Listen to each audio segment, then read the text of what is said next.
and it was available. Their advice to us was unequivocal. You really should turn over to resident control as soon as possible. By that time, the APPOA had accumulated almost $500,000 in cash reserves. That's an attractive target for a takeover agent.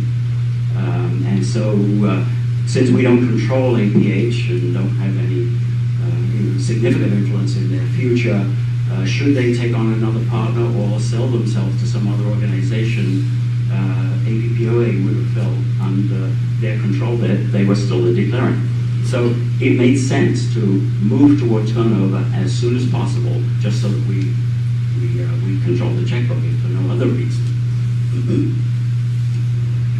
APH has been completely open and honest with us from day one. I've heard, we get the sense from some of the messages on the message board that there is negativism or distrust of APH in a few places in the community. We need to dispel that. It is simply untrue that they have been untrustworthy or negligent in any way. They have involved us in every decision. They've given us briefings whenever we needed it, but on a regular basis, on a sort of a monthly basis, unless we needed information earlier than that. They've shared with us every legal document in their possession that makes any sense.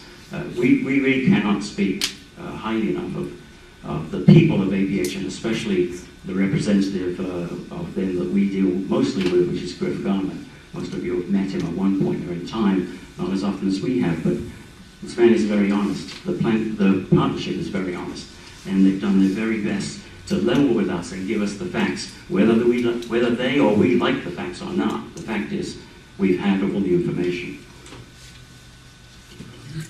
APH's plan, after the advice from the lawyers and seeing the trends in the financial sense, APH developed a plan to turn over the plantation to us as soon as possible, to turn over APPOA control, to execute the turnover documents, and that happened a week or so ago.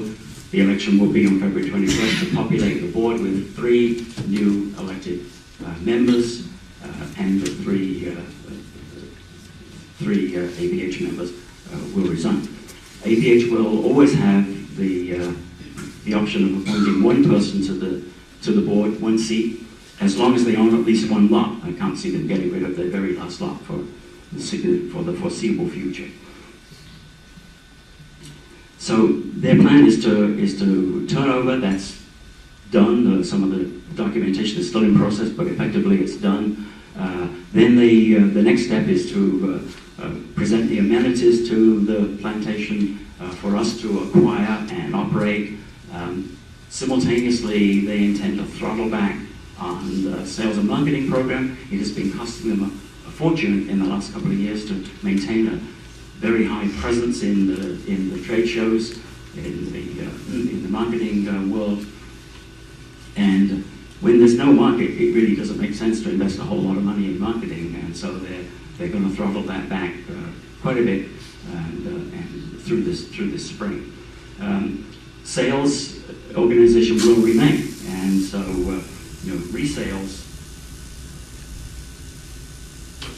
will continue through the transition, and it's true. It's true that at some point in the not too distant future, we, the residents, once again will have to step in and establish and maintain a ongoing and long-term resale marketing program, a sales marketing program to keep an active and thriving real estate market within the plantation, because it's clear that there aren't many developer-owned lots left in phase 1. There isn't a whole lot to sell, so they obviously can't support a huge marketing operation when their inventory is shrinking to near zero. We, the residents, will have to step in and pick up that. That's not the first elephant we're going to eat. The acquisition of amenities is the first and most immediate challenge. We need to get our arms around that. But the next one will be to pick up marketing activity and begin to backfill APH's particularly for resales.